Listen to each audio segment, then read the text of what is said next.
Good evening and welcome to the Hice Healthcare Coaches Call-In Show presented by Southern Ohio Sports Authority and Ohio Health. As always, we are in the Glow Fiber, or we thank Glow Fiber for providing.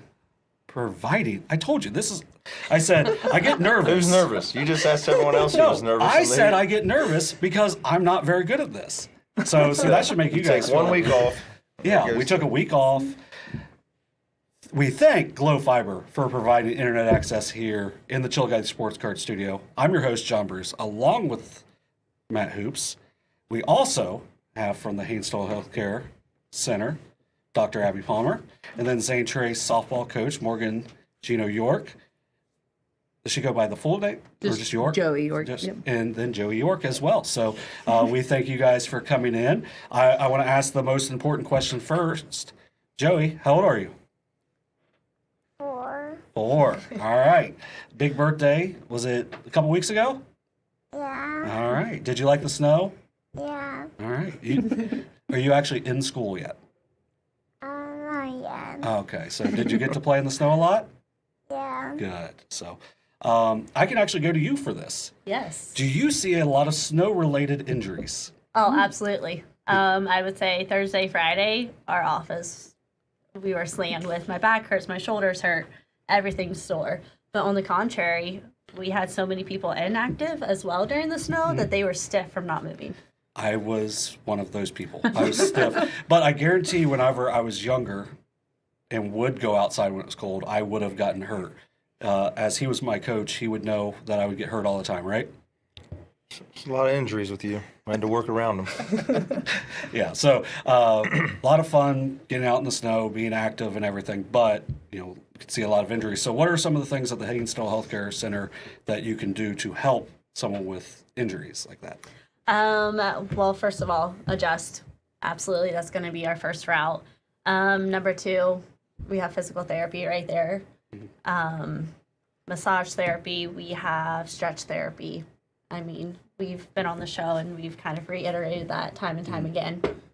Yeah, so it's you have injuries or any therapy at all you need. Like me right now, probably need my back worked on because I'm old, but and just being inactive for a long time. So, Coach Geno-York, Coach York. I'm going to call you Coach Morgan. Whatever. Okay. So going into your second year as a high school softball coach, have you seen?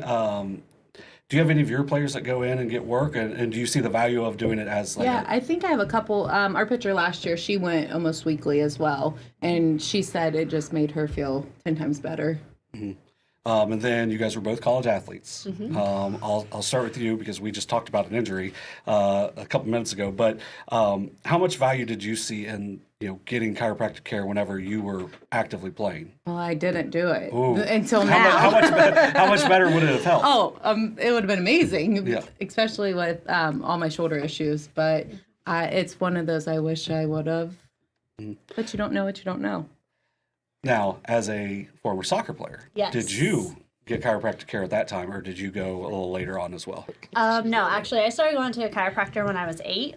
I would get ear infections after ear infections, and I was lucky enough to grow up in a holistic household, like I think I talked about in the fall, but I actually had a cousin that was a chiropractor, so we went over there, and we just kind of kept continuing on from there. So that's... To me, like, if you've watched before, especially with the youth, I know they talked a couple weeks ago about how it helped with some, like, diaper care and whatnot. And it's helped, like, it can help with literally anything. Sometimes when you think of chiropractic care, you just think back, maybe shoulder, maybe neck, but it can help with literally everything, right? Oh, absolutely.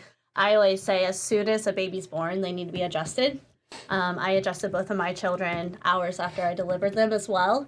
It helps with colic, constipation, reflux, latching issues as well. So when was the first time Joey saw a chiropractor? So I actually have a son also, Baker. He's 6 months old. And he wouldn't turn his head to the left. And so when he started sleeping through the night, his head got flat on one side. So that's when we went to Dr. Abbey. So he was actually the guinea pig in our household, our 3-month-old at the time. So he was before you?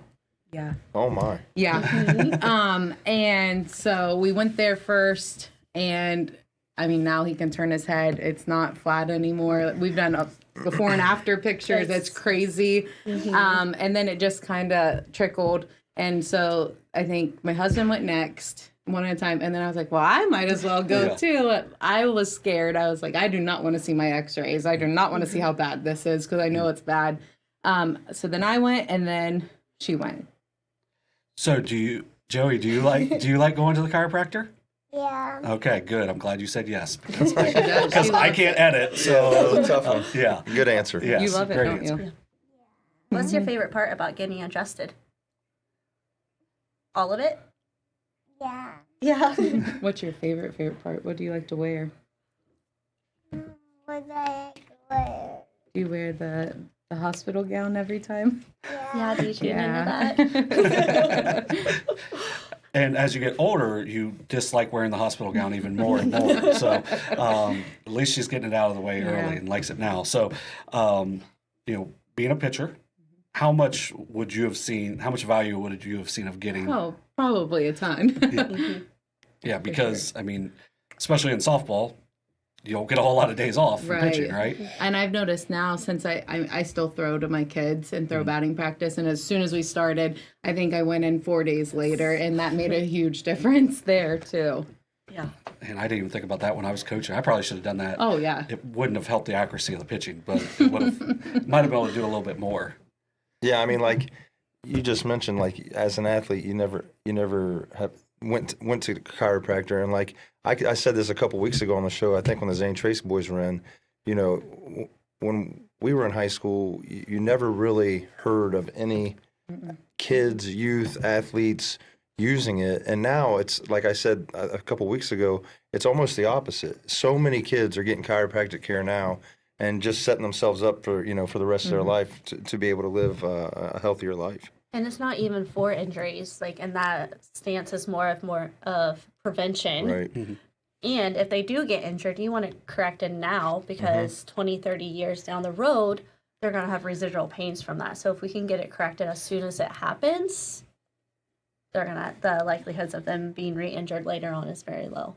I think that's like when Brandon always asks, I know he's asked everyone in my family that's went, he always refers back to, you had to have some type of trauma as a kid, or were you in a car accident, blah, blah, blah. Well, I think it's because no one went to the chiropractor, and you're just seeing it 30 years down the road, show up. So, I mean, it makes sense. And you don't realize what felt bad when it felt bad consistently. That was, we were just supposed to rub some dirt on it and I keep guess. playing or whatever. But my kids obviously had the experience of growing up with, Lucas and Dr. Brandon. And, I can remember them being in Little League and coming off, and maybe they struck out, and, I just think they struck out because they swung at a bad pitch. And Brandon's like, get over here. We got to fix this right now. And he'll adjust them right there in the dugout. And if they get a hit the next time, obviously it was because Brandon just adjusted them. But, just having kids grow up around chiropractic care, I think it's a huge advantage. And even to kind of piggyback that, I know my daughter plays soccer, and then during the fall, she was like, Mommy, I need adjusted. Okay, well, it was right before a game, so guess what I do? I adjust her right there on the bench. Yeah.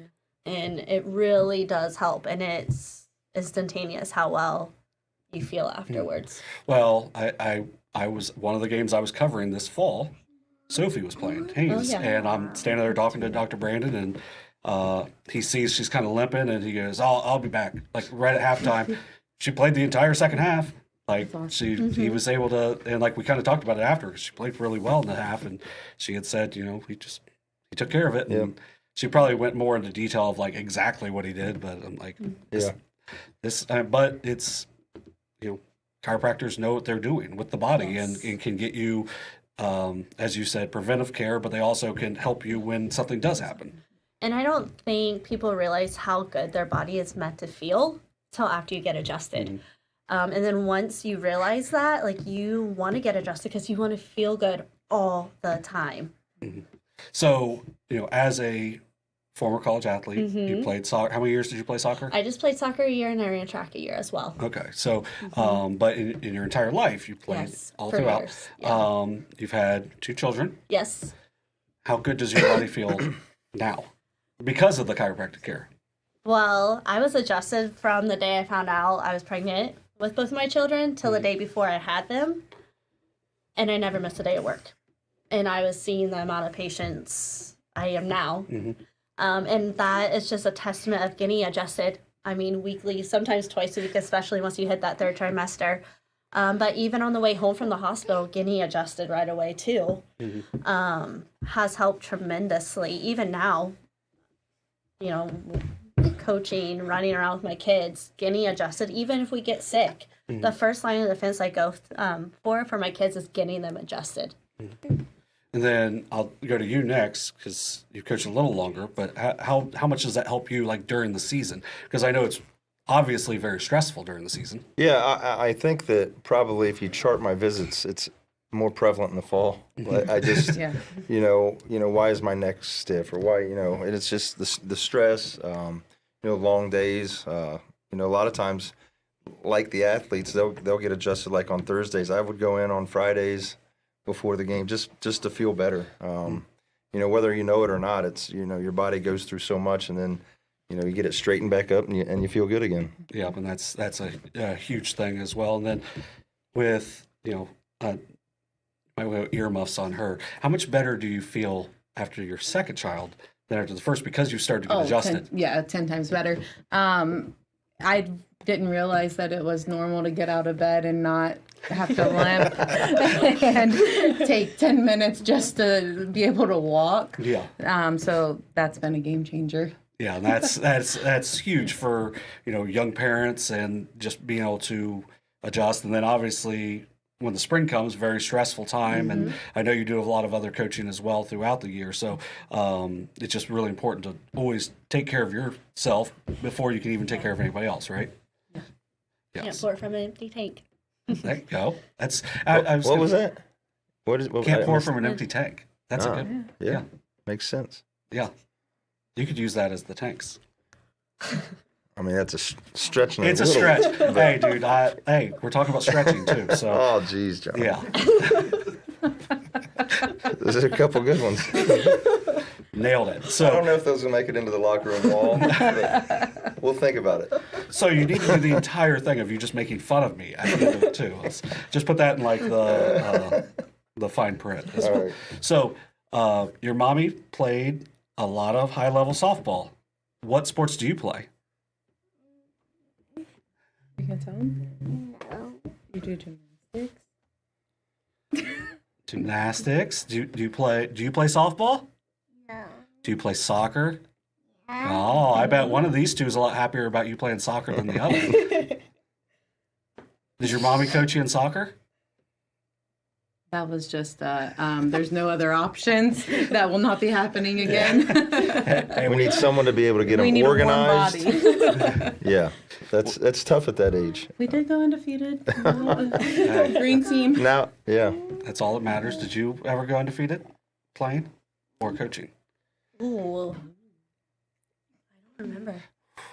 I mean, maybe a little. That'd be no. If you don't remember, you didn't go undefeated. Yeah. So we got one of us didn't do it up here, and it's Dr. Abbey. I did in high school though. There you go. See, that's all that matters. Yeah. You were part of it, so that's all that It was matters. basketball though. All right. For the Tigers, right? Yeah. Not the as we saw over there earlier in the dugout, someone wearing a Circleville hoodie with a Logan Elm. How do you feel about that?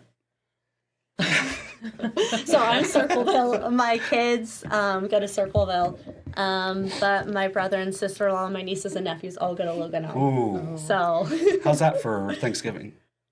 It's fine. But yeah, they had a really big girls game a couple weeks ago. It was the first time Logan Elm had beat them in like 13 years, 13 or 14 seasons. Oh, wow. Yeah. So credit to them on that. We're actually going to have Coach Schultz on later on tonight. And we're going to have Coach Callihan from Circleville back to back, boys and girls. So with softball season coming up, how's the team looking? And are you excited to get back out and to maybe not be as cold? Yes, for not being so cold. Right now, we only have 2 kids not playing a winter sport. So a good problem to have. I mean, I want them to play everything they can, but we'll have to hit the ground running the first day.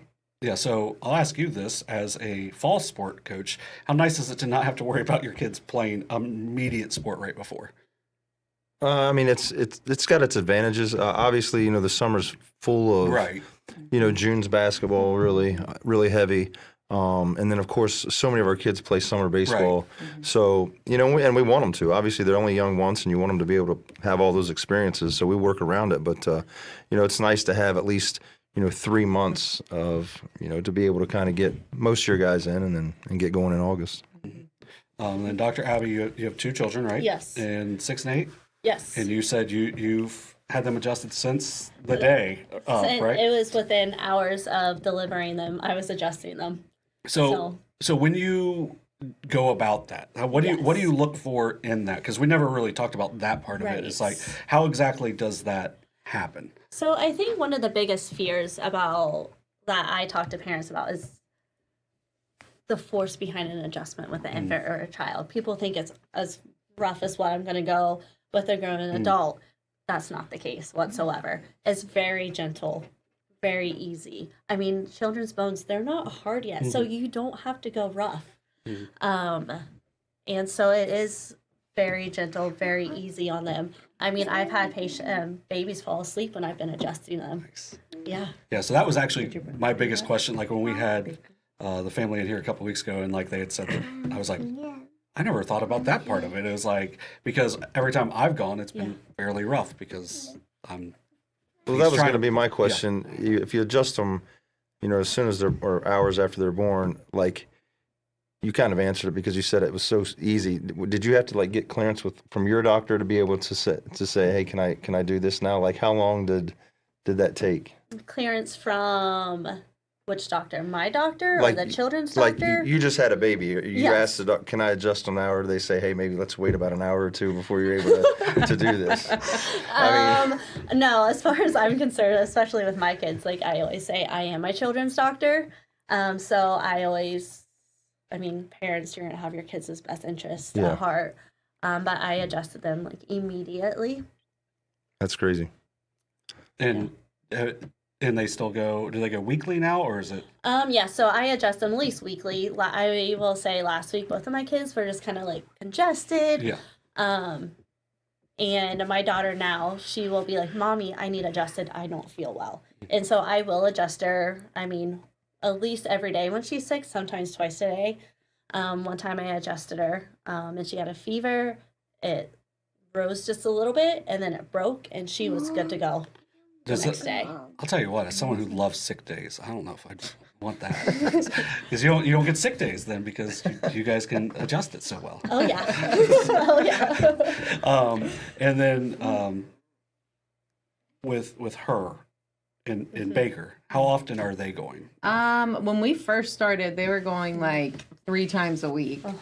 We since then go probably at least twice a month minimum. Okay.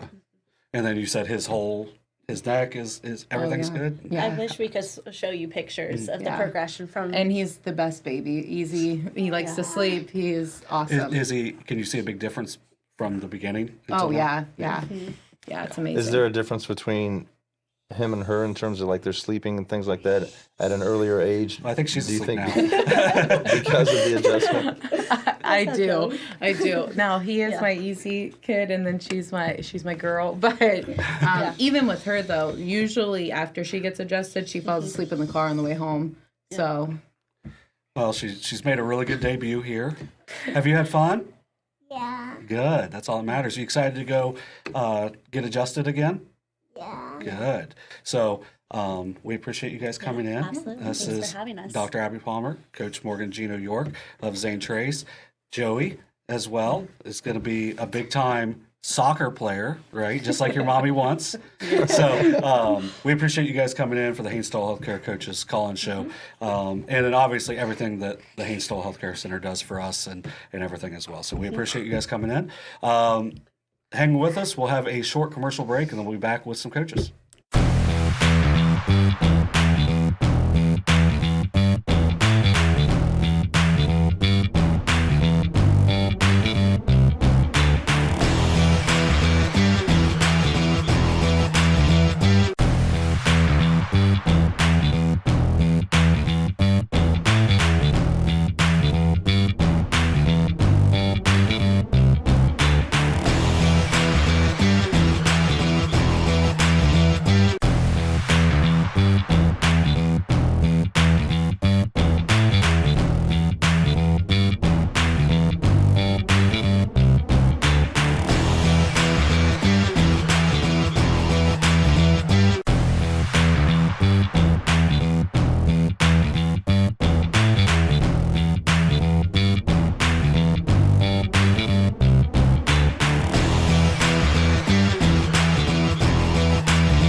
Have you experienced simply brilliant fiber internet? Yeah, that's Glow Fiber. Lightning fast internet that keeps up with your busy life.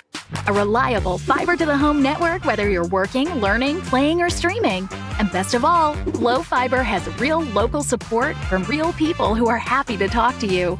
And switch now for your first month free. Faster, more reliable fiber internet with real local support. Glow Fiber. Simply brilliant. At Chillicothe Comfort Heating and Air, your comfort is our priority year-round. Whether it's blazing hot or freezing cold, we've got your back with fast, reliable service you can trust. Locally owned, honest, and done right the first time. We have financing options available for every budget as well as 60 months 0% interest. Call us today and feel the difference that comfort makes.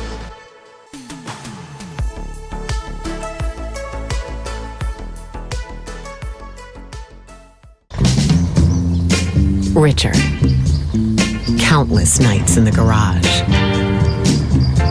8 shiny new pistons. 1 very happy 16-year-old granddaughter. And 2 years since starting cancer treatment at Ohio Health.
right, welcome back in to the Haynes-Stoll Healthcare Coaches Call-In Show.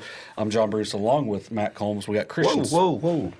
I did it earlier. Come on, man. I think I called Shane Matt. I mean, I love him, but dude, you were just. You know why I did it? I don't. Yeah. Maybe. Yeah. All right. No, I don't. But anyway, you guys go have ahead. Similar beards. You guys both won a lot of basketball games. We'll take it. Yeah, you guys were both in the same gym that I was on Friday. True. Yeah, that's all true. So, all right. So I'm John Bruce, along with Matt Hoops and Christian Spradlin back there producing the show. And we got a big week coming up here on SOSA. Before we get into the Haynes or more of it, man, I had a week off, dude. It's been awful. I didn't do anything. I watched TV. I watched movies. I watched a lot of games, but you still were working, right? I mean, some, but like, yeah. You get off track. I caught up on some Netflix shows that were recommended to me, and they didn't disappoint. Yeah, I watched a movie on Netflix that got nominated for Best Picture this year, and I'm watching. I'm like, man, I would have really liked to see this in the theaters, but it was only on Netflix. The Rip? Did you like it? I liked The Rip a lot. Yeah. No, it was Frankenstein.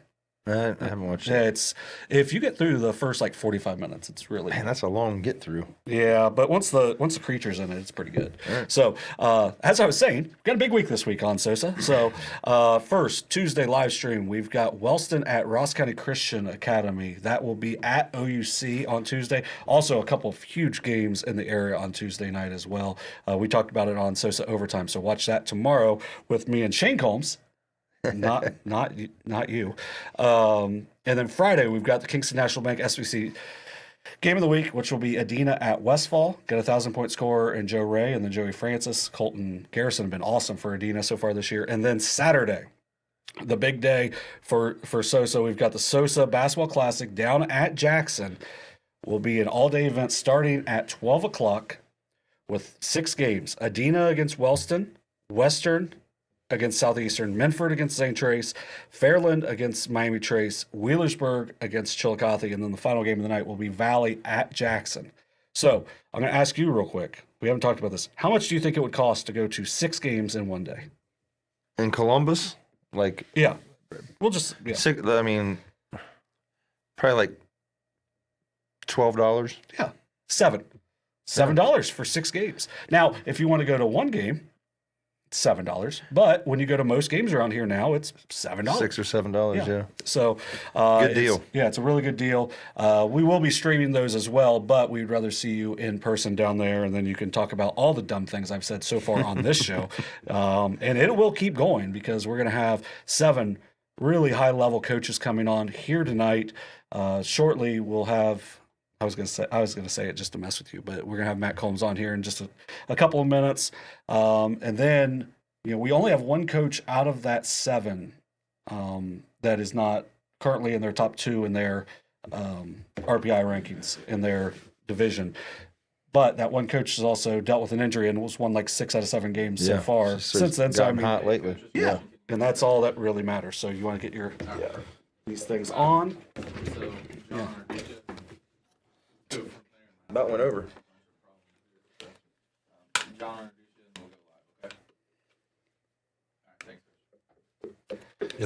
Yep. So as Christian was saying, I could overhear him mentioning the problems we were having because we're all out of sorts, and we're going to talk to a coach here right now on the Edward Jones Coaches Hotline from Unioto. Coach Matt Combs, how you doing tonight, Coach? Hey, all right. How are you? Doing well. We're talking about being out of sorts. How out of sorts were you this week? It was a different week for sure. It seems like you maybe not quite that bad, but you seem like you have something like that every year, or you have to deal with a couple cancellations or a little stretch. But this one was a bad one. Probably the worst I remember in a little while, anyway. So I was going to ask that as an athletic director as well. Did that add to even more stress of it, or was it just, hey, it's better that we know certain teams aren't going to play, or because some schools just make it to where if you don't have school, you're not playing. So how valuable is that communication in that? Yeah, I mean, it is a little more stressful doing it as the AD too, because you're dealing with, you're dealing with, boys games, girls games. You're dealing with, Brad Batson's our middle school AD. He and I try to help each other a little bit. So you're dealing with some middle school games too. And, but I think that, I'll give our league ADs credit. I thought everybody did a good job of communicating and kind of just laying it out there. Like, we had a couple ADs just say, probably like on Wednesday, like, look, I don't see any way we're going to play, Thursday or Friday. And we had a couple other schools saying, I think we can do Friday. I'll give Zane Trace credit. They with us basically made the call Wednesday night. We knew Wednesday night we were playing on Friday, and we talked about it and we said, it's not like it's going to change. I mean, we know what we're in for. It's cold and there's snow out there. But like you said, it helped kind of knowing in advance and being able to prepare for that. Yeah, I think the other thing too, if I'm not mistaken, you guys didn't play Tuesday, so it wasn't like you had extra games to reschedule. I think probably just the girls' game on Thursday was the only one for us, right?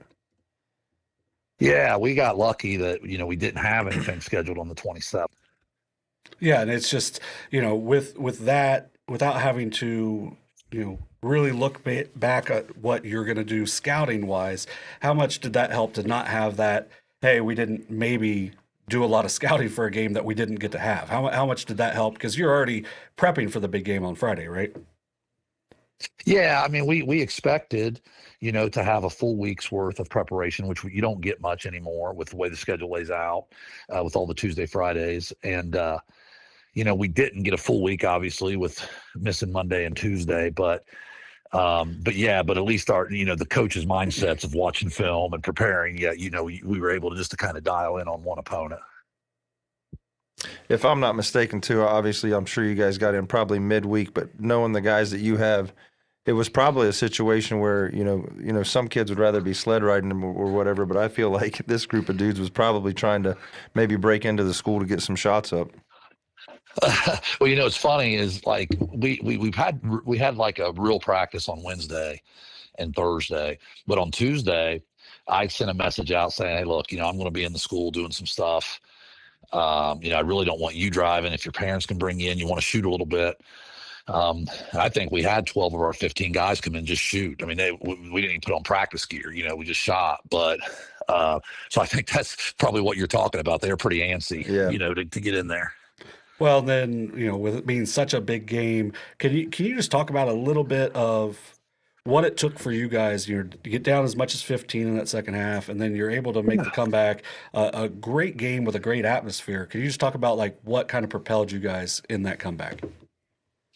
Yeah, I said the other day, I said I think it's important, to be humble enough here to understand that we could very easily be sitting here right now pretty upset and picking up the pieces. And, Zane Trace outplayed us for the better part of 3 quarters, quite honestly. But to answer your question, and the thing I'm most proud of is I think our kids' mindset and attitude stayed really positive. I think I've coached a lot of teams over the years that would have been probably yelling at each other at halftime a little bit, maybe getting on each other a little bit during a timeout. And, because, when you've coached as long as I have, you've had some emotional teams, some teams that you've had all kinds. And, this team really stayed together. I mean, surprisingly, there was really not a lot of that at halftime, down 10. There wasn't a lot of that in timeout, down 15. And I'll give our coaches credit too, because, you can go back and watch your SOSA feed, and when we're coming off the floor, Coach Easterday's clapping his hands at halftime, talking to the guys about we're okay. I certainly wasn't in that mood at the time. I've been there. I know exactly what you're talking about. He's so positive, right? He kind of kept us together. He kind of kept the coaches on where we needed to be, and the players did that with each other. And so the thing I'm most proud of is just that we hung in there and kept battling and gave ourselves a chance, right? And it could have went either way, but to the credit to our kids' credit, they kept grinding and kept playing. And when you do that, you have a shot. And we made a play at the end. Jackson got a steal and we got a layup, and that kind of was the difference. Yeah, I mean, you just mentioned Jackson, and I think that, you have players like that, especially when they become seniors. They a lot of times find themselves in positions to make big plays, and I don't even think they're thinking about it. I'll just go back to the shot that tied it up. That's not a shot that Jackson typically takes, but I'm telling you, when he took that shot, he took it with the which is, he always has a lot of confidence anyway, but he took that shot like he's been taking it all game long. And knocked it down, and then turns right around and makes a huge play defensively. Just a credit to him and that whole senior group to get a win like that on senior night. Yeah, Jackson, and you know him well too, coaching him in football. I mean, there's only one gear for him, and he is a fearless competitor, and I'm sure there were times where you told him to get away from a pump that was bouncing around on the ground that he kind of wanted to pick up and maybe go with. And there's times where he'll take a shot. I'll be like, yeah. But I think you can't hem a guy like that in. Right. You got to let him play. And he's done a good job, I think, balancing it this year and plays with a lot of confidence. And like you said, really the whole senior group, they've been through a lot of big games. I mean, you're talking about a team, you're talking about guys, 3 of the 4 guys that we have on varsity as seniors played meaningful big-time minutes in football, baseball, making a deep state playoff run in football, a deep state playoff run in baseball, and a good run last year in basketball. So they've been through a lot of games. And I do think that helps poise and composure because you've sort of been through it. Yeah, it's not being afraid of the moment and everything. But just kind of going off of your team for a second, I want you, because I was so impressed with what he was able to do. Gunnar McCullough on Friday night. Can you just talk about how kind of relieved you are to not have to coach against someone with that motor and that ability that he puts forth every night? Yeah, I've coached against very few kids that just hunt offensive rebounds the way that kid does. And I think you had put a tweet out, whatever it's called now, an X post out earlier this year, like maybe one of the first game or two, that you said, hey, this McCullough kid's going to be a problem. His effort's relentless. And I don't know if you remember that or not, but it's like, and you're right. I mean, when you watch him on film, you watch him the other night, if you just don't box out, he's going after it. He's not taking a play off. And if you take a play off, now, part of our problem the other night was we let the ball around. We weren't in position to rebound, a lot of different things. But credit to him, he just kept, going after it. So, yeah, he's had a great career and obviously a heck of a player. Yeah, and that's what made that comeback so impressive, is you're able to kind of shut those things down for them. But just overall, kind of the last thing, you have your senior night. And, you get to honor your seniors. I thought David Long stepped up in a big way for you as well, because Dawson has some foul trouble. But can you just talk about your seniors just one last time? Because obviously Blake Fitch has been one of the better players in Unioto history over the last 4 years, and kind of what he's been able to do to help lead you guys as well. Yeah, we talked about Jackson a little bit, but like Dave's had a great attitude. He comes off our bench as a senior, and there's games that he plays more than others. And both St. Trace games this year, he's been huge because he's just able to match up a little bit with McCullough and kind of at least guard him on the perimeter and try to get a body on him. And like you said, we were forced in this matchup with foul trouble and all that. But Dave's been a versatile defender for us this year for sure. Obviously, great attitude, great kid. All these kids, fall into that category. For sure. But talking about Dawson Mitchell, he's a kid who, anybody knows Dawson and knows where he's come from, like what he looked like as a freshman, to now. He has maximized his ability. He has never missed an open gym. It seems like never missed a weightlifting, he just shows up all the time in the off season. He's worked extremely hard and really turned himself in to a really good defender. I think leads the league in blocks and second only to McCullough. I think the last I checked in rebounding. So, been a really good, he's really the overlooked piece sometimes, I think, in our defense, because you see all those kids pressuring the ball really hard, but when they get beat, he's there to protect the rim.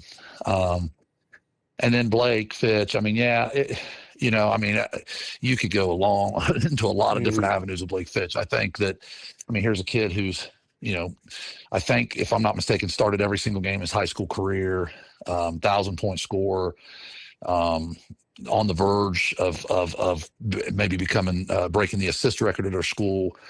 I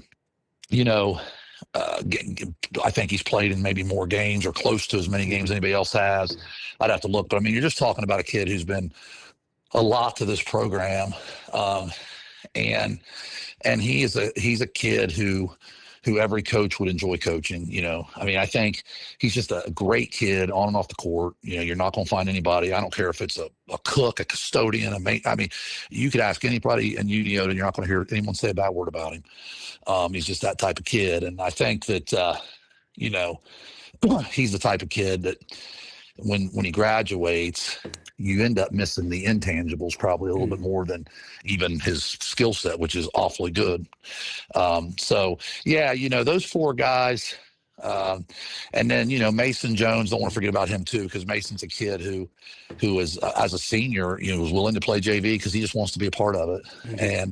And it's good for Mason. He needs it. And he's a good kid, and it's good for him to be around these guys. And, I think playing football helped him, and I hope playing basketball's helped him. So, those five seniors, we really appreciate, obviously everything they've done for our program. Yeah, and it's always good to have good kids around the program, because that's just going to make more good kids as you go on. And Coach, you've done a really nice job with them, and we appreciate you taking the time to come on, and best of luck to you this week. Okay, thanks, guys. Appreciate it. Thanks, Coach. Thanks, Coach. All right. Nice. Yep, you pretty much nailed it. I mean, do you want to say about Mason, really? Oh, I mean, just Mason Jones is the type of kid that, just honestly speaking, he needs basketball and football more than that it needs him probably, and he'll tell you that. And but just it's hard to find kids like that that are willing to understand that they're not going to play and still show up and be a part of it and have a great attitude about it. So good young man, and hopefully being a part of 2 winning programs it will help him later in life. Yeah, I agree with that completely. So now joining us on the Edward Jones Coaches Hotline from Portsmouth is Coach Amy Hughes. How you doing tonight, Coach? I'm doing great. It's you guys staying warm down there? We're trying. Yeah, we are trying. I was down there for the Shawnee State games on Saturday, and I was like, man, these streets are they're pretty rough at this time. So I imagine, So were you able to play at all this week? We played Saturday at Rock Hill. Yeah, we made up that game, so that was good. We were able to get there, and then Saturday morning, our junior high was able to play at home, so we have been able to host some games, and we've been able to travel a little bit. So yeah. So that's always a good thing, to be able to at least get back to a little bit of normalcy. But you guys had a big event happen in that Rock Hill game with Sienna, correct? Yes. Yep. Whose record did she break that was previous? I'm going to be honest with you. I have no idea. Well, I was like, we were gonna do we were doing our overtime show earlier. Like I had the notes in, and like we talked about her, but I was like, man, I don't remember who it was exactly. So I didn't even know she was going to break it. No one even told me. I had no idea. Well, she's been a pretty good player for you guys. So yeah, just a little bit. Yeah. So coming off a state championship last year, can you just kind of talk about like how your guys' season has gone and kind of bouncing back, because I know you guys have really been on a roll as of late. Yes, I will start from the beginning. We did not start out the season very, very good. We lost to Olentangy first game of the season. Then I lost to Fairland, I don't know, maybe game 4 or something like that. So we didn't recover from, like you said, from the state championship, from losing Deja, from losing Savannah. We didn't recover as quickly as we would have liked. It would have been nice to have, recovered from that in June, maybe July. But instead, it took us a while. But I'm really, really happy and really proud of, some leadership that, some of my girls that have stepped up with their enthusiasm and, their energy in practice. And that was definitely something we missed from Deja, and it seems like we're getting it now from the current players. And then, like you said, we're starting to play good. We're starting to play good at the right time. Pretty impressed, with our passing and not turning the ball over. And as always, our defense is good. And if it can get any better, it's getting better, which is actually scary. So, yeah. But so. Coach, you just talked about both offensively and defensively, and getting, you have to be into a rhythm and on both of those. Which do you think it's been more difficult for this team to, get into that rhythm as the season's gone on? A little bit of both. Like I said, the same type thing, just trying to replace Deja out on the perimeter out there with Kiki. We've had to have multiple people, playing a guard spot defensively. Salem has done a good job. KK has done a good job, and Bry's, done a good job, picking up the guards and replacing Deja defensively, out on the perimeter. Savannah was big in some of our games. I mean, she was huge in our Memphis game last year, and, like playing post defense and replacing her height and stuff like that. And same type of thing, we've had to move Sienna into a little bit of different role defensively in Haven. And then Bry plays in the post also. And definitely and Sky Mays has come a long way. She was huge in our win against Sycamore. She didn't start, but her and Bry played the whole second half, and they were huge in our press and our just causing turnovers and forcing turnovers at the guard position. Also, so defensively, those are the things that we had to replace. Offensively, I think we all know how well Deja shot the ball. So same type thing. It's just a little bit at a time, just kind of by committee. We've kind of just filled in her role along the way, just by committee.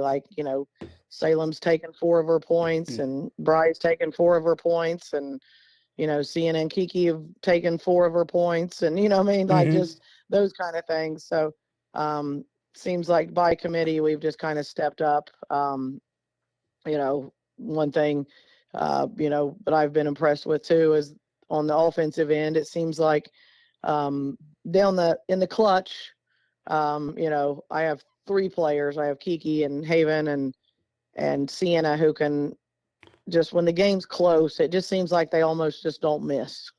So that's something, and that is a skill that Deja had. And I feel like, like I said, by committee, those 3, Haven didn't start the Classic in the Country tournament real well, like shooting percentage, but it was like every time there was a big shot in the fourth quarter, she didn't hit 1 or 2 of them. She hit 4 or 5 of them. So, I'm really happy with those kind of things.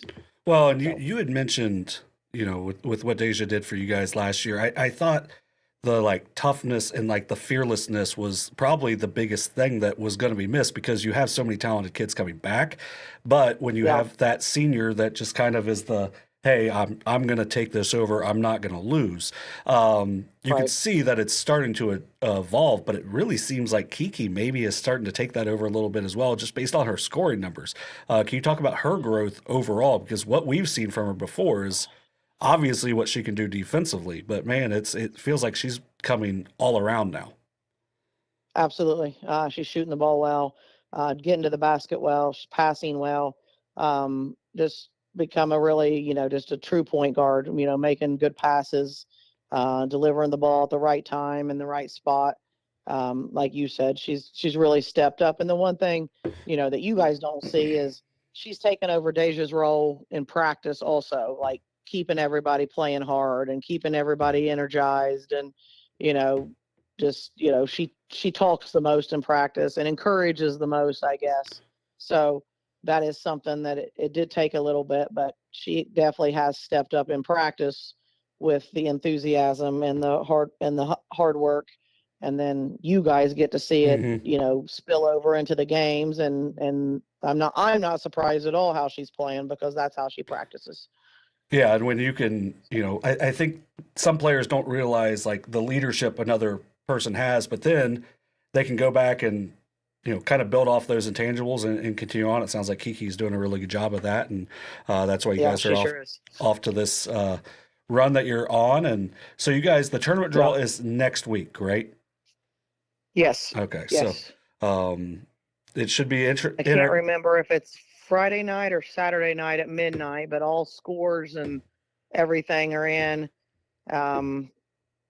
one of those nights at midnight, and then they will announce all the brackets and the directions everyone's going and that kind of thing the following day. So I don't actually know if it's Saturday or Sunday that it comes out. That's embarrassing that I don't know. But I think it's normally Sunday at like 3:30, when in reality it could be, if they're due Saturday at midnight, they could be out Saturday at 12:01 and everyone would know. But they could. Yeah. Well, they have to make some phone calls. You realize they have to make some phone calls, and some people get to pick which direction they go. So you're saying they don't call you? Yeah. They haven't called you? They do. Oh. They can't. Well, they can't until all the games have been played. Right. Yeah, they call first. They call the 1 seed and the 2 seed in our area, and then like in the Columbus region, they call the 1 seed, and then in the Dayton region, well, that's good that you at least get the 2. You know, those kind of things. Yeah. Yeah, that's good that you at least have that say, because I feel like there's just so many things that are taken away from coaches, especially during tournament time, that you don't really get to have a say in it when you've earned it, and that was always frustrating to me. Right. Yeah, they do let, you know, obviously, like I said, the 1 and the 2 seed do get a pick. So. No, that's good. And that's good because of how loaded the 1 and 2 are, and I mean even the Piketon at the 3 is going to be really good. But right now, with you guys and Fairland have kind of separated yourselves, so it's great that you guys get an option at least on what your tournament run's going to be. Yes, I agree. So except for Sunday, we'll be at George Rogers Clark. We'll be in Lexington, Kentucky. Someone will have to let us know after the game's over which way we're going. So you're just gonna you're gonna go out on a Sunday and play another really good team, because that's one of the reasons. One of the reasons, though, is why you guys in Fairland have separated yourselves is because of those schedules, because you're playing those really good teams. So we give kudos to you guys for that, and Coach, we appreciate you taking some time here on Sunday night to talk about your team, and know you got a lot of big weeks coming up, and we hope to hear from you again soon. Yes, thank you for having me. You guys have a good night. Thank you, Coach. Thanks, Coach. Okay, bye-bye. When do they play Fairland? It was supposed to be on Thursday, but it obviously got pushed back. So I think it's Valentine's Day around then, and then probably whatever the state semifinal is, which is whatever that is. It'll be after the draw then. Yes. Yeah. Which right now Portsmouth's going to be the 1. So Coach Buchanan might be able to do whatever he wants on that. I think he still probably go elsewhere, but you never know. I do like that that is the option now. So now joining us on the Edward Jones Coaches Hotline from Lucasville Valley is Coach Craig Tackett. How you doing tonight, Coach? Hey, I'm good. How are you guys doing tonight? We're doing well. Everything warm and everything up to date down there for you guys? I don't know about warm. Inside it is. Outside it's a whole different story. Yeah, so it's been kind of crazy this week with all the cancellations and snow and everything else. How many games did you guys have to miss because of it? Just one, honestly, because we weren't scheduled to play Tuesday anyway. Okay. This week, so we played at Wheelersburg on Friday, and then we were supposed to play at Fairfield yesterday. That one got postponed as well. So just the one so far. Will you guys be making that Fairfield game up? Our intention is to. It's just a matter of if we can find a date that works for both teams. Because I know you guys. Because that was the game that was. Go ahead. I'm sorry. I was saying you guys still have like 8 games left to play, right? In 3 weeks. Yeah. So, and we're down to 6 right now if we don't make that one up because Oak Hill canceled on us due to them having to make up a league game that day. That was one that we were supposed to play earlier on and got postponed from snow a while back in December. And then the Fairfield game was one we were going to play at that Battle of 740 that got postponed as well. So, yeah, right now we've got 6 games scheduled left, but we need 2 more as well. So we have 8 spots left. Yeah, and you always want to get all those in as much as possible. I know you don't have a ton of seniors, but you still want to do it for all of your kids to get the most prep ready for the tournament and everything, and the most for them. So, 10-4 now. You guys are near the top of the RPI as of well. We're going to talk to Coach Arey from Peebles later, so that's another one that's up there with you guys. So can you just talk about, I know we talked a few weeks ago, but can you talk about kind of just an update on how your guys' season has gone as of late? Yeah. So kids been playing well. I've been proud of them. We dropped to Wheelersburg on Friday. Give credit to Wheelersburg. They're a very good team. I wasn't happy with the way that we played in the first half, especially that night. I thought that we came out timid for some reason, just very passive, wasn't looking to attack, wasn't aggressive. And then the second quarter really got us. They got us by 10 in the second quarter, and that ultimately ended up being the difference in the game with us fouling late. So that's what I told the guys. If we could have tied that quarter, I feel like we were, had a pretty good shot at that thing. So just trying to put 4 quarters together. We just really guard very well that first half, and second half we came out with a little bit different mindset and sat down and guard a little bit better, and was able to make a run and cut it pretty close there at one point in the game, and then they made some shots. But other than that, the kids have been playing well. The game before that, we were able to get West, and they're always a tough one. They're, I think, right behind us in RPI right now, so that was a big win. And then as you mentioned, between us and Peebles, we're sitting 1 and 2. They're 1 right now, and obviously Coach Arey does an excellent job there at Peebles, and they're always going to be prepared and always going to do well. So I don't know how many more they're going to drop. So we got our work cut out for us if we want to try to compete for that top seed. Coach, how much? And this is probably like a hit or miss question. So much information is available to these kids these days, but I also feel like so many of them don't even pay attention to any of it. How much of this, the RPI and the things like that, are they aware of, and how much do you use it maybe as a little bit of a motivational tool for your guys? Yeah, absolutely. It's funny because like when I played, you didn't hear about much of that. You just played, and these kids, they're on social media, they're on the internet constantly. So I try to take to that and talk about it. I don't like, I don't know, it's just a personal opinion, is we try to stay off of all the platforms where guys just get on there and talk about teams and this and that, just because I told the guys, I said, you don't know who these people are. They might be from a different school, and you don't want to hear them talking negative about our guys and then get in your head. But as far as like RPI and league rankings and things like that are statistical, or coverage that you guys do and coverage that's a newspaper, less positive stuff is kind of the stuff that we try to feed on.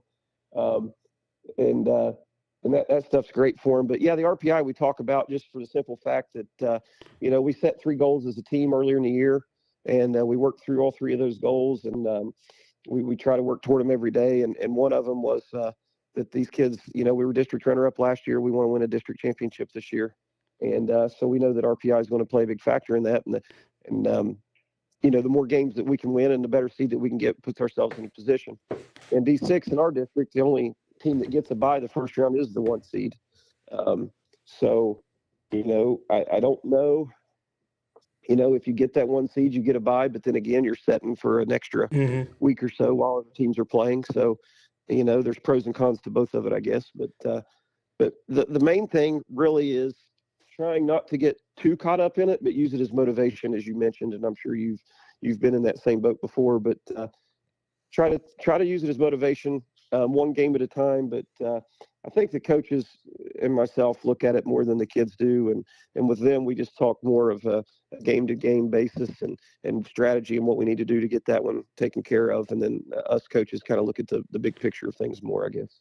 Yeah, and then you mentioned it a little bit in your league. Can you? I think me and you talked about it before on here. Was about how loaded your guys' league is. We just watched the Waverly team on last night play with a really good Jackson team. It was a tight game going in the 4th and midway through the 4th, and right now they're sitting in 5th in the SOC3 out of 5 teams. Can you just talk about the gauntlet that your guys' league is night in, night out? I'll tell you this, the more that you sit and try to figure this league out, the more confused you're going to be, because just when you think, okay, so-and-so is probably toward the top and this and that, Wheelersburg's obviously setting one, but Waverly knocked them off. Mm-hmm. And then a South Webster team that, had some losses in the league turned around and got Waverly. And then Waverly turns right back around and plays right to the wire with Jackson last night, like you mentioned. So it's unbelievable. I feel like anybody can beat anybody. And there's no nights off. Minford got South Webster, mm-hmm. and we just said Webster beat Waverly. So honestly, outside of Wheelersburg only having the one loss, the rest of us teams, it's anybody's night, and you can't take any, let alone a game, you can't take any possession lightly, because it just takes one or two for a team to get going, and every team in our league, I feel like, has that capability. Yeah, and I think that ultimately gets you ready for the tournament as well, because then you have to focus every night like you would a tournament game. So I think ultimately that's going to make your team a little more locked into the scouting report at the very least, because they know if you sleep on, like, if you're not fully prepped for that West zone, well, that's going to be a miserable 32 minutes. I was joking with Caleb. Oh, sorry, go ahead. No, go ahead.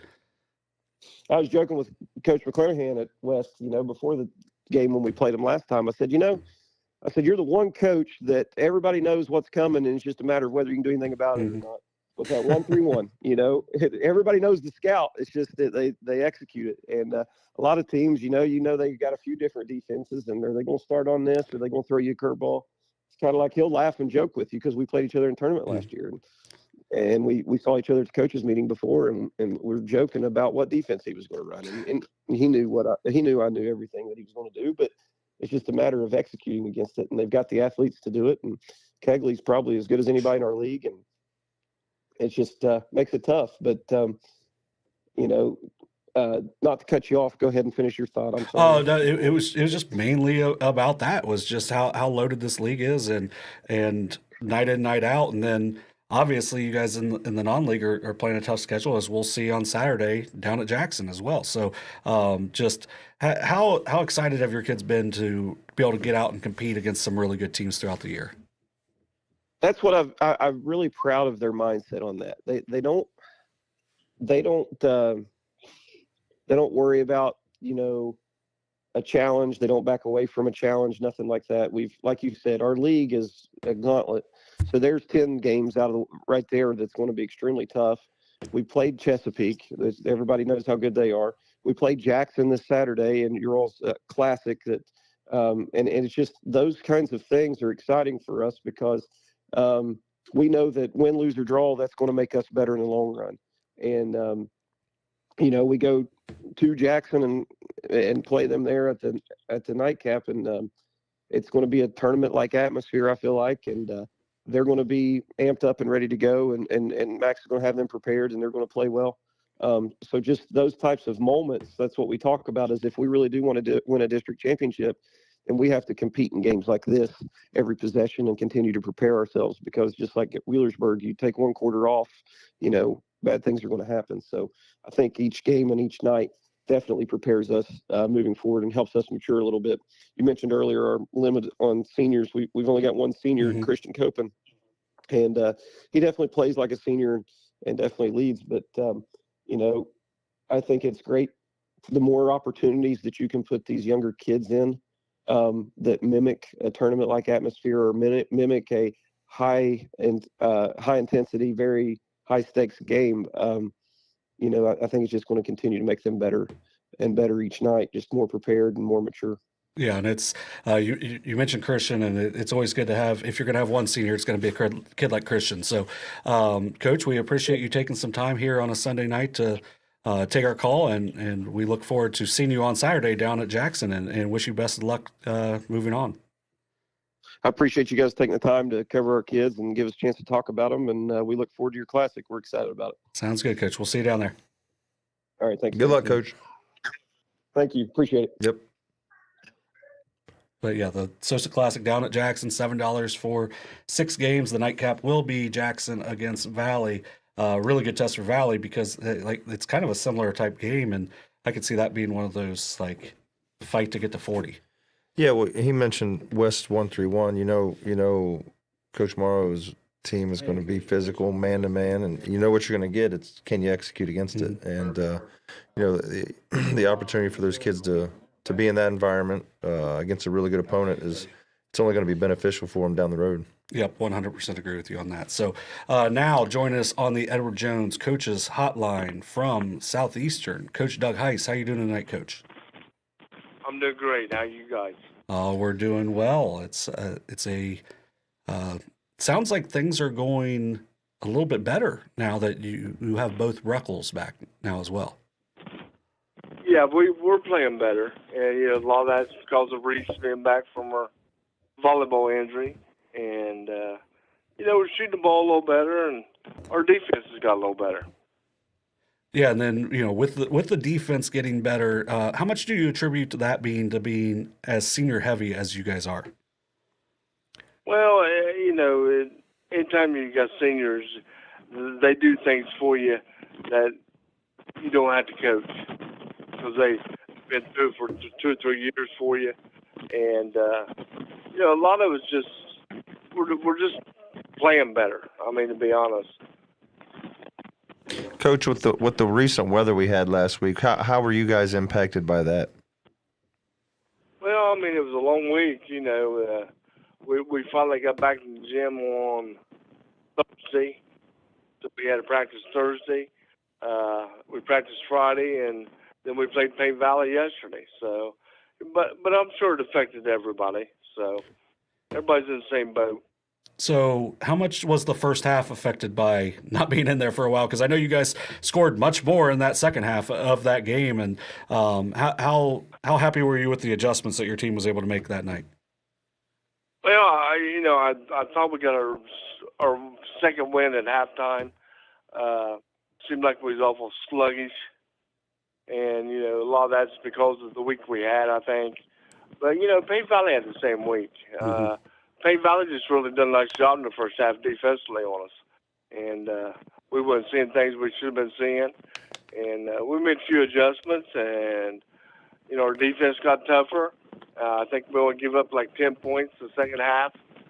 So really happy about that. Yeah, you mentioned that 10 points and a half. That's outstanding. And not only does that, obviously prevent the other team from scoring any points, but I think it just gives your girls almost a confidence, to continue to do the things, obviously defensively, but then it lifts them up a little bit offensively as well. Can you talk a little bit about that? Yeah, I mean, the old saying's always true, you go with how far your defense goes.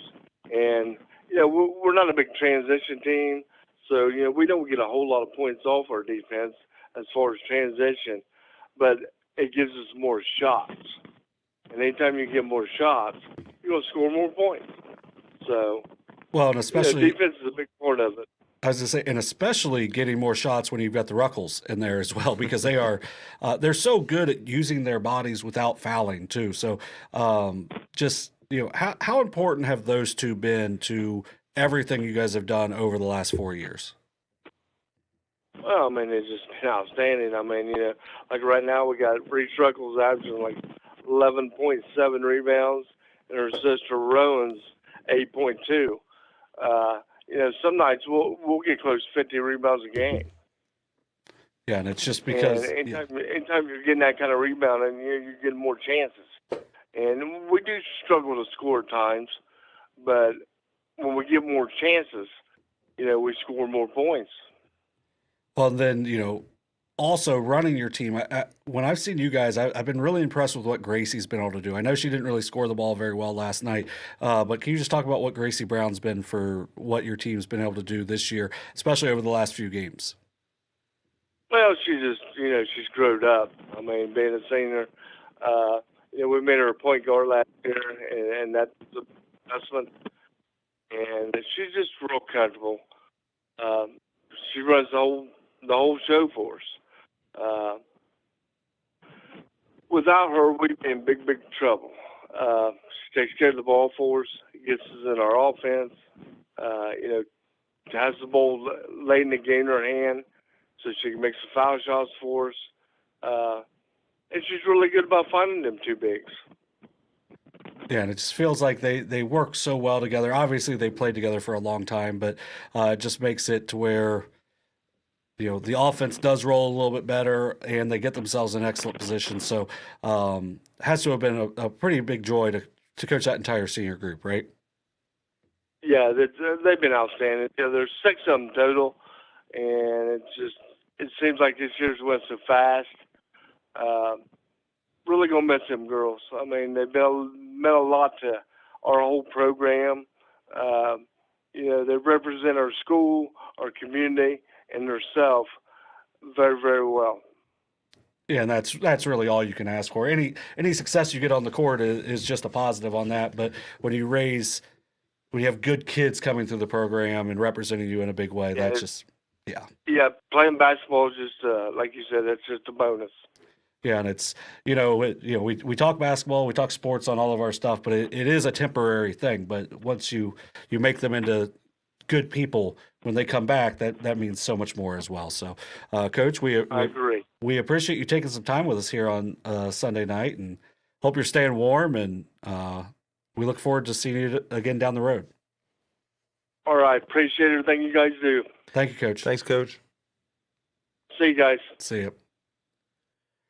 But yeah, that's just I know, even as like a lower level coach, just seeing people that I've coached and seeing them come back, it means so much. I thought you made a great point there.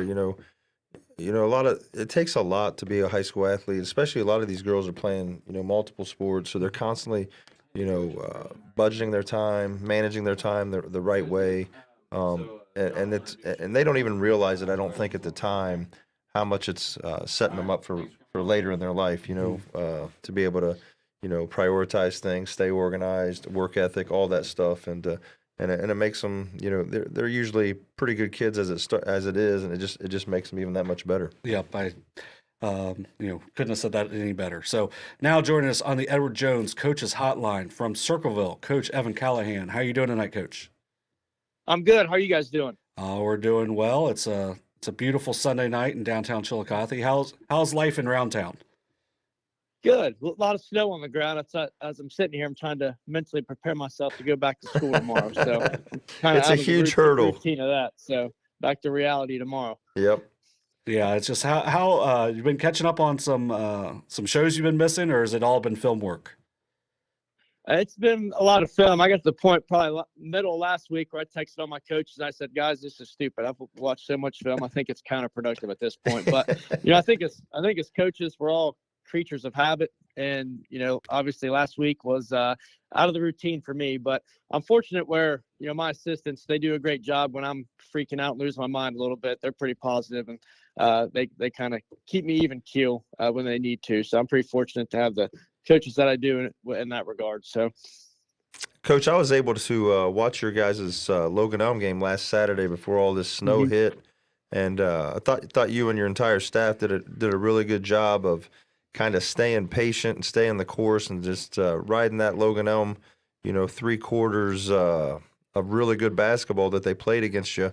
I think that the tide started to turn there late in the third quarter. You guys went on like a 9-0 run and we're able to, push that into the fourth quarter and come away with a big win, a rivalry win. Just talk about that game and how your guys kind of responded to really 2.5, 3 quarters of adversity.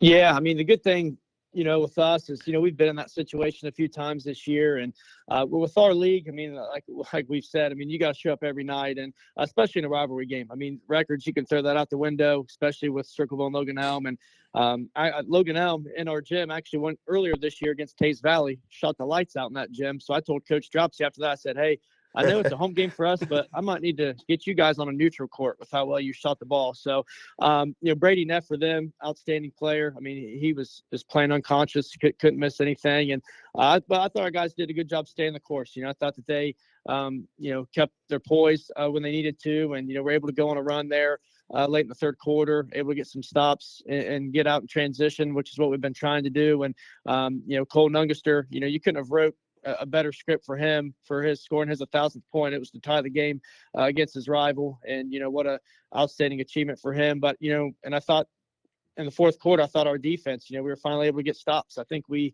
finished the game on a 23-6 run. We just kept challenging our guys in the huddle, like, hey, we got to get stops. I know they're making shots, but we got to make it even more difficult if we can. So I thought our guys stepped up when they needed to, and credit to Logan Elm. That's a team that can cause problems for people, and come tournament time, I think that they can shock some people. That they've got the capability to beat anybody in our district, I feel. So we were fortunate. I was watching Unioto and Zane Trace. It reminded me a little bit of that game where we could have easily been on the wrong side of that. So just hats off to our guys for keeping their poise and just playing to the end there. And sometimes you just got to find a way to win, and we were fortunate to be on the right side of it. Yeah, you mentioned that. We talked about it on the overtime episode that's coming out tomorrow about when I got down to like the 7 of Logan Elm. Like, that's not fun. Like, it's just you don't want to see the top 6, but then you see Logan Elm, you're like, oh, that's a team that you don't look forward to. So I'm glad you mentioned Cole. So I want to talk about your guys' versatility a little bit as well, but can you just talk about what he's brought for you guys, just as far as steadiness, confidence wise? It just feels like he was really good last year, and he's at an even higher level this year. Yeah, he's really turned it on for us here of late, and just an outstanding kid. He's someone that is easy to coach, and we put a lot of responsibility on him. He, like I always say, he's like having another coach on the floor, and we kind of let him be the quarterback out there. And there's a lot of times if someone's shooting a free throw or something, I'll call him over and I'll kind of just ask him like, hey, where you want the ball, and then I'll call a play to get him the ball there. And it's nice to have a player like that. And at Circleville, I think he's only the 9th player ever to get 1,000 points in our program. So, but you go back to that game with Logan Elm and how big of a night that was for him. But you would have never known, talking with him, that he had the opportunity to score 1,000th point. He just wanted to win that game. And in the huddle, when we needed stops, he's talking about who he wants to guard defensively. So it just speaks to who he is. He's our leading scorer, but he also does a lot more. He's one of our leading rebounders as a point guard, which is, rare. And, he does a lot of things on the defensive end. He gets a lot of deflections. That's a stat that we really try to emphasize as a program. And he just makes everyone around him better. But he's very unselfish. He loves passing the basketball, leads our team in assists. So he just is the full complete player, and he's really turned it on as of late. I know that we were kind of struggling to score early on, and we had like a 10-day layoff over Christmas break, and as coaches, we just knew that we were going to have to score more points. Our defense can only take us so far, and we've kind of tried to change our style and tweak a little bit, and I think that's really helped him as well. It's kind of given him a little bit more freedom to get out and transition. So I think all those things, but he's just a great kid and a hard worker, puts a lot of time in on his own. So can't say enough good things about him. I thought one thing in that game, Coach, a lot of times when you're, and I know he's used to it, getting denied the way he was. I thought his just calmness and his presence out there and his trust in his other teammates to handle the basketball when he didn't have it in his hand, he didn't stop playing. He continued to make winning plays, even with the ball out of his hand. You mentioned his 1,000th point, and I know that was a set play that you guys called, out of a timeout or whatever it was, the quarter. Yeah. And he was just really patient. And what he did was he uses Logan Elm's aggressiveness against him and got a really nice back cut for a layup. And honestly, I think once that happened, I didn't even know he was going to score his 1,000th point. But it really just seemed like everyone on your team just kind of it lifted the weight off of them, the pressure of the game, and you just started playing. And then obviously you mentioned it, 23-6 run to close it out. But a lot of that has to go to him, for him being able to handle, being guarded like that and still continuing to play the game the right way. Yeah, and that's something that, I think in that game, our guys, I felt like we were competing. I felt like we were playing hard. We just couldn't get stops. And, our guys would come to the timeout and they're just, not frustrated, but they knew they were playing hard, and they were making shots left and right. And, we're fortunate where, we've got other guys that have really stepped it up handling the basketball. I know Jack Klein, he's someone that, will handle the basketball for us.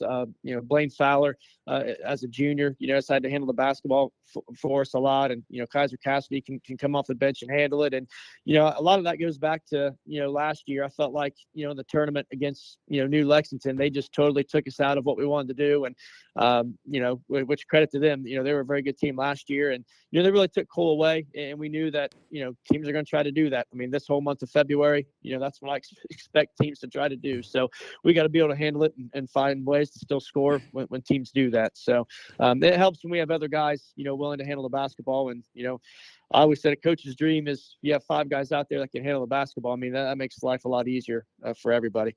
Yeah, and that kind of goes back to that versatility piece that I wanted to talk about was just how huge has that versatility been for you guys, not only offensively, but it feels like really at a time you have 3 or 4 guys on the court that can guard anybody at any given time. Just how huge has that been for you guys' success so far this season? Yeah, it's helped a lot. I mean, defense, I go back to a couple Junes ago. I mean, that was what we pretty much started with. And, all of November, we stressed, if you're going to be on the floor, you got to be able to guard people. And, that's one thing that, we try to pride ourselves on. It's been a work in progress. It hasn't happened overnight. And I think right now, we're averaging giving up 41 points a game. And, we don't score a ton. I mean, I think we average about 54 a game. So we knew that, for us to win, we're going to have to keep teams, in the lower 40s. I know it's going to be hard to do the rest of the way with the teams that we're playing, but our guys have really bought into defense and they take a lot of pride in it. And, I think if someone like Riley Jenkins, who's, kind of plays the 4 for us or the 5 position a lot as a senior. And, a lot of times, he's being guarded because his ability to score. But a lot of people don't realize, we've had him on the best post player every game that we've played this year, and he's done a great job with it. And, some of the teams on our schedule, it's hard to guard. It's hard to ask him, like, hey, we're playing this offensive lineman from Miami Trace. He's going to be at Clemson next year, but I need you to go and try to shut him down the best that you can. And it's just, we ask a lot out of him. And, I think of, Glavin Bigham as a junior. I know you probably hear his name a lot during baseball season, outstanding baseball player. But I mean, he's like a bulldog out there. I mean, he is just hard nosed and would run through a wall for us. And Blaine Fowler's picked it up defensively. He has some length. And Jack Klein has seen a huge progression. I think of, he's hit the weight room really hard with, since last, off season with Coach Sheridan football, and that's really paid dividends. I mentioned Kaiser Cassidy. He brings a lot of quickness to us off the bench. Ed Kirk as a senior, he's someone that, we bring in, he's got a lot of length, and so we really try to, pride ourselves on the defensive end. And for us, it's actually helped our offense because, when if we're able to get deflections and get steals, or, if we can limit teams to one shot, then we like to get it and go when we can. So, credit to those guys. I mean, they've really bought into the defensive, end of the floor. So, proud of them for what they've been able to do with that. Yeah, and that's been a big difference for you guys in the positives, obviously. So, Coach, we appreciate you taking some time here on a Sunday night to take our call. I know you got a big week ahead this week, a huge one on Saturday with Fairfield Union. And then can't sleep on Amanda before that. But we wish you the best of luck, and we'll see you down the road. Sounds good. Thank you, guys. Thank you, Coach. Good luck, Coach. Yeah, you can see the difference in that team from last year to this year, just defensively. Well, I think he mentioned a couple times, but they're so versatile. They're really long and athletic and strong. I mean, it's a tough team. Like, there's a reason they're holding teams to 41. It'd be hard to score on those guys. I've seen them play a couple times. If you can get to 50, you got a chance because he said they only score 54, but getting to 50 is going to be hard against those guys. Yeah, so that's one of those teams that, as you said, it's just not a great offensive team, but they play such good defense that they do enough offensively, and that's why they've won a lot of games. So now join us on the Edward Jones Coaches Hotline is Coach Mike Schultz from Logan Elm. How you doing tonight, Coach? I am doing well. It's good to hear from you. We appreciate you taking our call here tonight. I know it's been an interesting week. I know you guys had a rough one this weekend, but can you talk about your season overall so far? Well, we came into the season, with goals of trying to compete for a league championship, not necessarily winning it all, but we did have goals of being top 3. And then trying to compete for a district championship, and both of those goals are still there.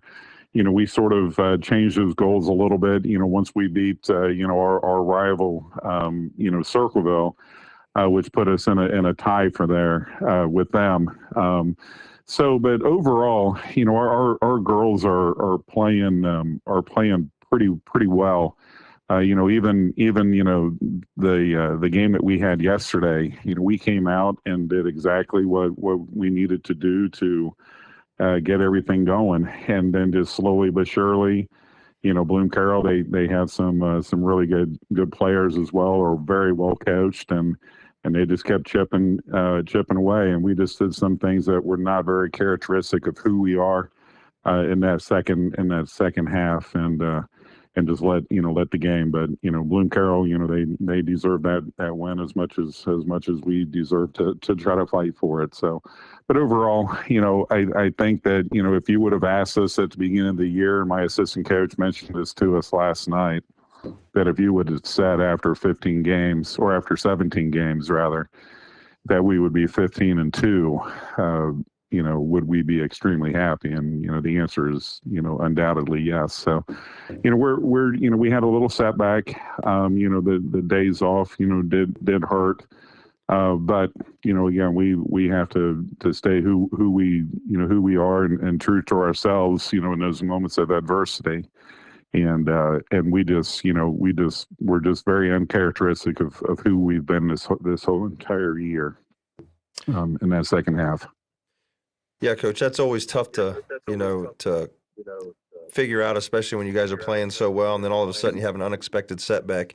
What do you think, or how do you think that your girls are going to come in tomorrow and move forward off of that, and what they've learned from it? Well, that's one of the things that us as the coaches, we're already game planning for that, for that practice tomorrow, because we have a very good and experienced Amanda Clear Creek, who's going to have their full full arsenal of players coming into our house on our senior night Tuesday. One of the things that we always strive for within our program is that we're going to make mistakes. Some of those mistakes are going to happen when you can't afford mistakes to happen, but we constantly are trying to tell our kids that we have to turn the page, so that we can move on. We have three seniors that we hope are going to be able to take that leadership role, with Kiki and Kimmy and Kennedy, to be able to get us back on track. And again, it was an uncharacteristic finish for us, and yesterday, but we truly believe that the kids are going to come. We're going to have a really good practice tomorrow, and that we'll settle back into our true nature. Well, then you mentioned those seniors. We if you saw a really good Logan volleyball team, you saw all three of them be big time players of that. And then we've been able to watch them play at a high level of varsity basketball the last few years. Can you just talk about what each one of them's done for your guys' program over the last three seasons?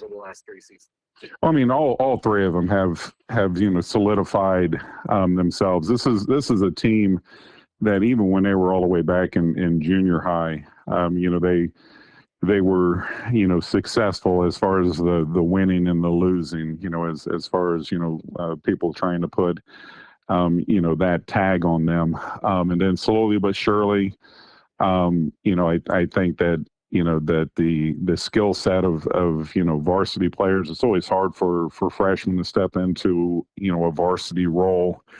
But then over time, all three have led the charge. I think that they are extremely a competitive group, but they're also very. I think that they count on each other. I think that they have a trust. I think that they have a genuine, camaraderie together, so that they're able to lead the way. A lot of this year, we kept saying that, it just took us of just building that rapport with the kids, and just to get them into that mindset that we can do, some really neat things, as we go through, we had a little setback early, against Circleville. But then from there, we went on a 12-game win streak, and then just had an unfortunate turn of events last night. But again, that's not going to define who we are. But the three seniors have definitely led, as far as being that example for the younger kids, and just setting us up for a potential run, the rest of this year and hopefully into the tournament. Well, then you mentioned the three seniors, but you also had some talented younger kids, and that's a really nice JV team as well. So can you just talk about how they've kind of mixed in with those seniors? I mean, obviously, Kiana's your guys' all-time leading scorer, but you've got a variety of players that can really impact a game. Can you just talk about them as well?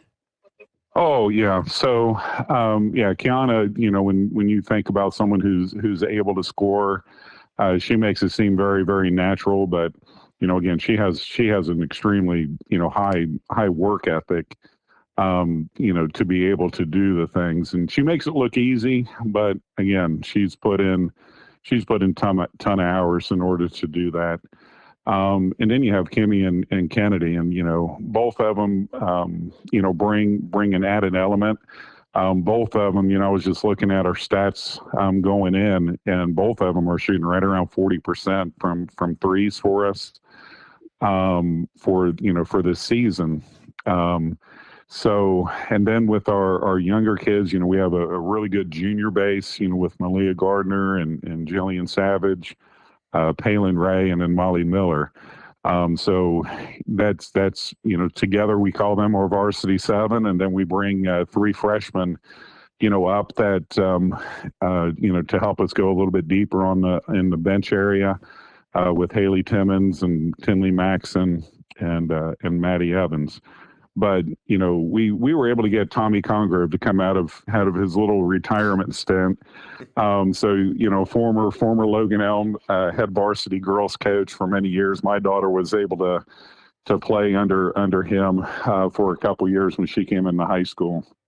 But when we were looking for a JV coach, Tommy was one of those first people that we started trying to pursue, and he's back. I mean, he's a great girls coach, but he also has so much wisdom and knowledge, and he knows that his primary role is to get those JV players to push us and to sharpen us as much as they possibly can. So a lot of our success is due to that JV team really trying to battle us every single practice, from not just being a scout team, but going out there and scrimmaging with us as well. So they were able to help get us to where we are right now. I'm glad you mentioned that, Coach, because I think some people don't recognize that value all the time, and it's good to hear those kids that are help pushing this varsity team get a shout out as well as Absolutely. Coaches. So, Coach, we appreciate you taking our call here on a Sunday night, and we know it's been a nice season so far, but there's a lot of great things ahead for you guys as well. So, we're excited. Again, we're excited about tomorrow. We're excited about this week's battles that we have coming. So. And we know, we know who we are. Again, a great group of kids, very, very solid coaching staff. But truly appreciate you guys having me on. Well, thank you, Coach. Good luck, Coach. Yeah, good luck. And we hope to hear from you again soon. Will do. Thank you, guys. Thank you, Coach.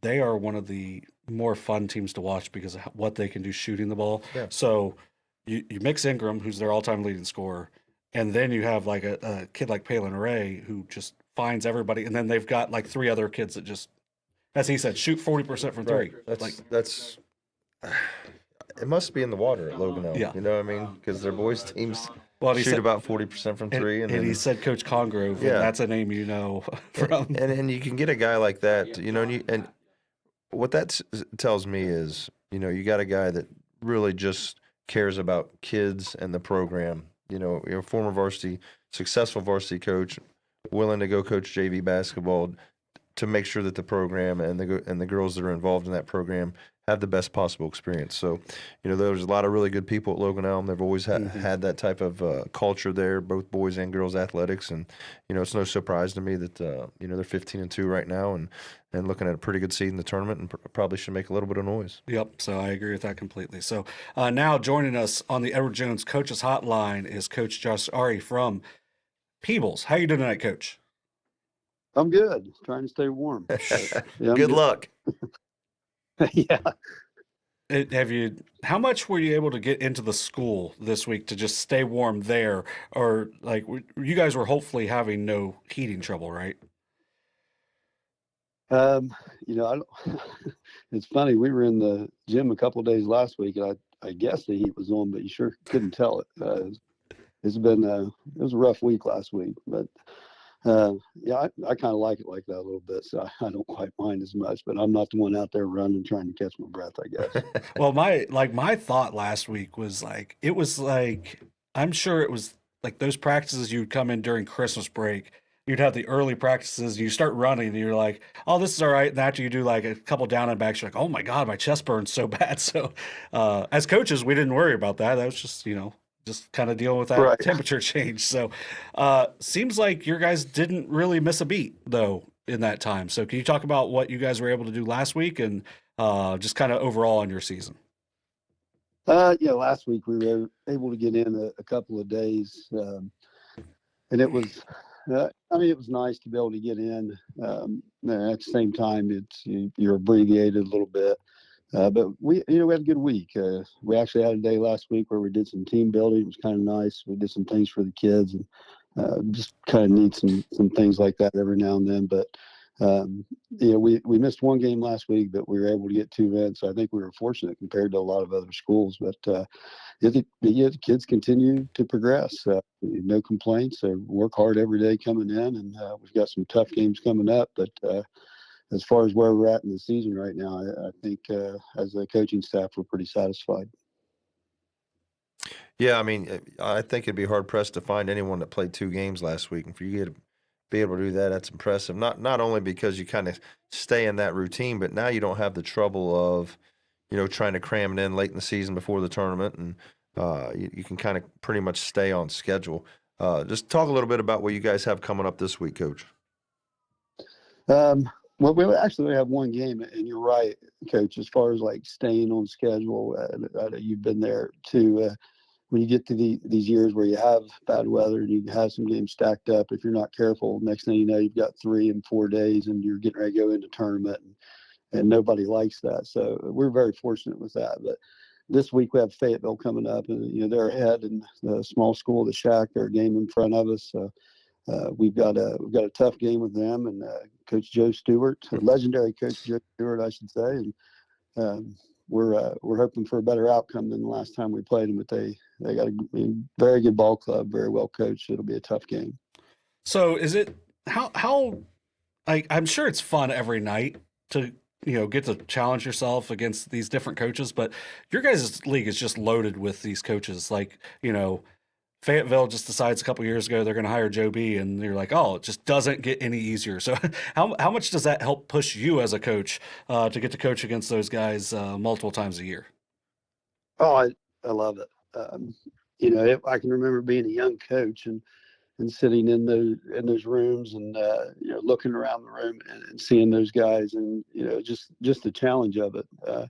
And I'm sure Matt was the same way. When you're that younger coach sitting in the room and you look around, you're the older coach. But it's a lot of fun. We had a scrimmage this summer, and Huntington Ross, Unioto, and Fayetteville are there. And look, there's Joe Stewart, Rick Urig, and Matt Combs. And I said, it's not very often I walk into a gym and all 3 coaches have been doing it longer than I have. I hope you let them all know that too. I hope you let them all know that. I did.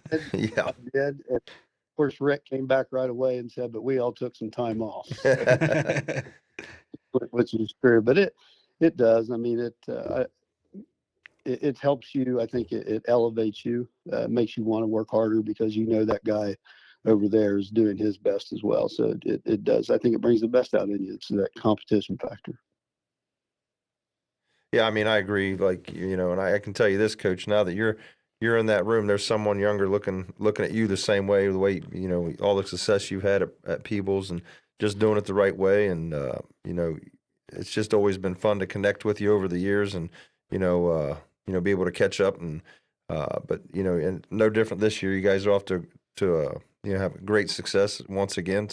Who are some of the guys that kind of, you know, we talked to you a couple weeks ago, but has anyone kind of stepped into a role and shocked you guys a little bit in terms of maybe their output that you weren't expecting? That's a great question, Coach. We've got 5 guys averaging double figures, and you know, 2 more right at 7, 8, 9. And it just seems like it's been a different guy or 2 guys every single game.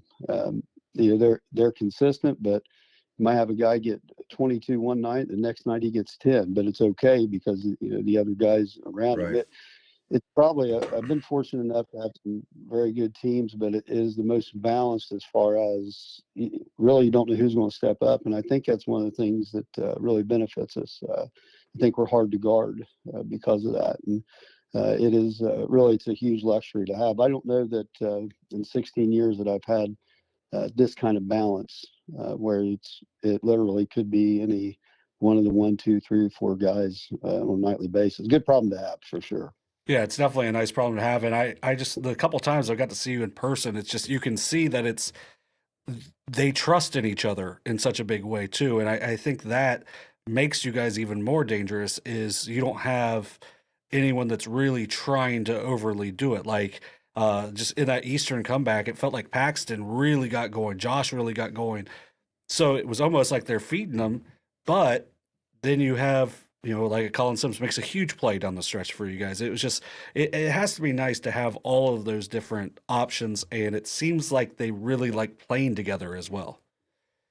They do. I mean, you can see it in practice. And then anytime that you're out there and you're selfless and you're caring about your teammate more than you do yourself, good things will happen. And you move the ball like it's got eyes on it. And it just, it's fun. It's a fun way to play. Everybody gets involved and you come down, everybody touches it. And you know, there's times where we shoot quick and transition, probably more times than I like sometimes. But it is, you're exactly right. I mean, they support each other. You know, they're looking out there for each other. It gives everybody a chance to shine. And when everybody feels a part of what you're doing, it makes a tremendous difference because you just, you know, you don't feel like you're an individual. That's when you're tight and you start to become a team.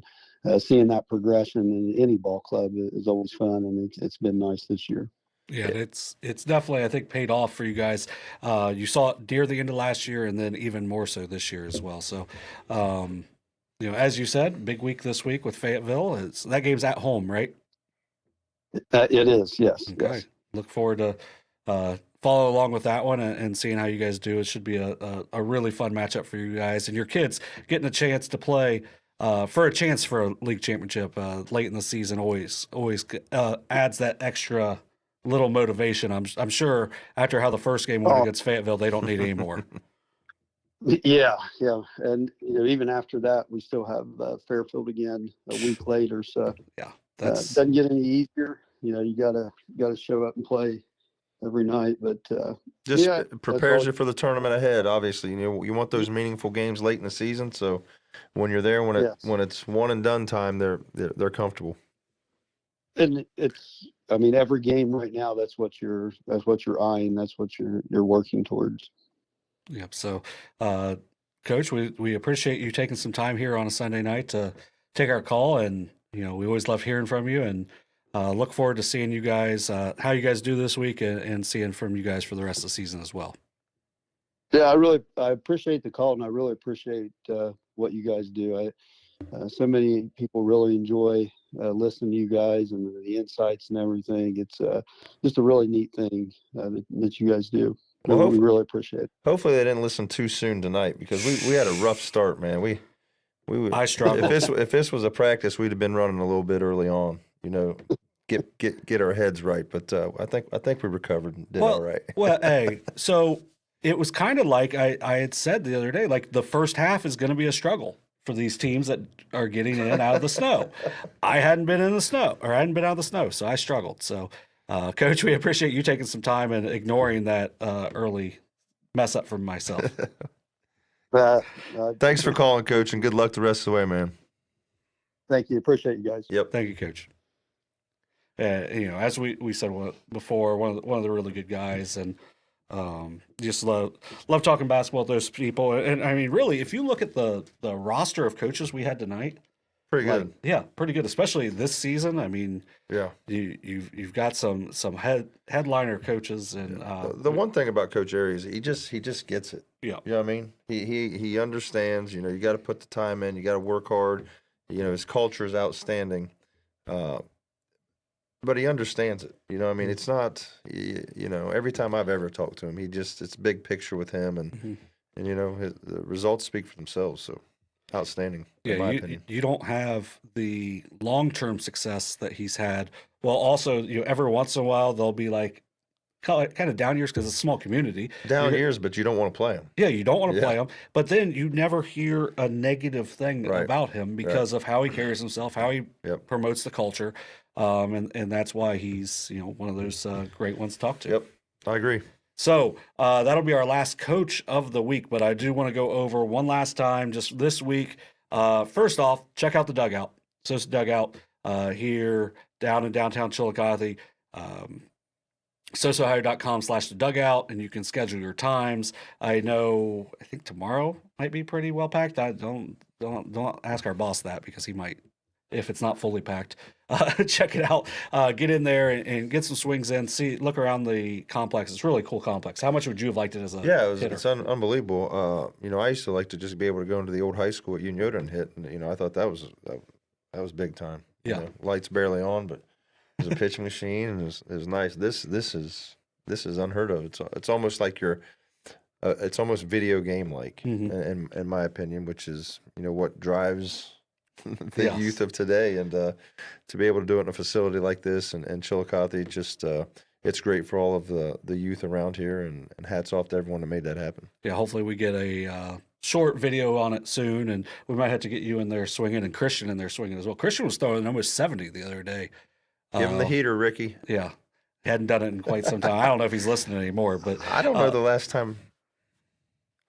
I don't know the last time I've hit a baseball. Well, I guess when I coached the boys' little league team, I'd hit infield. But like as a ball being thrown to me, I don't know. Hey, we got about 8 minutes before 9 o'clock. Maybe we'll jump in there before it officially closes for the week. So yeah, Monday through Friday, 4 p.m. to 9 p.m. You can get in there and get some hacks in and do a lot of other baseball work oriented as well all day, Saturday and Sunday as well. So check that out. Also this week we have SOSA Overtime coming out on Monday with me and Shane. Then we have live streams, Wellston against Ross County Christian on Tuesday at OU Chillicothe.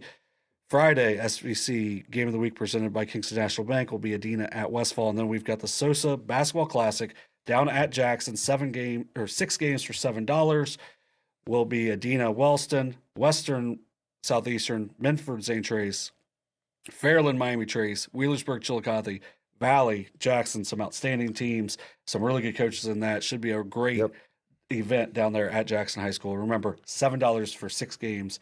We'll also be streaming it, but get down there and watch. Great deal. Yep.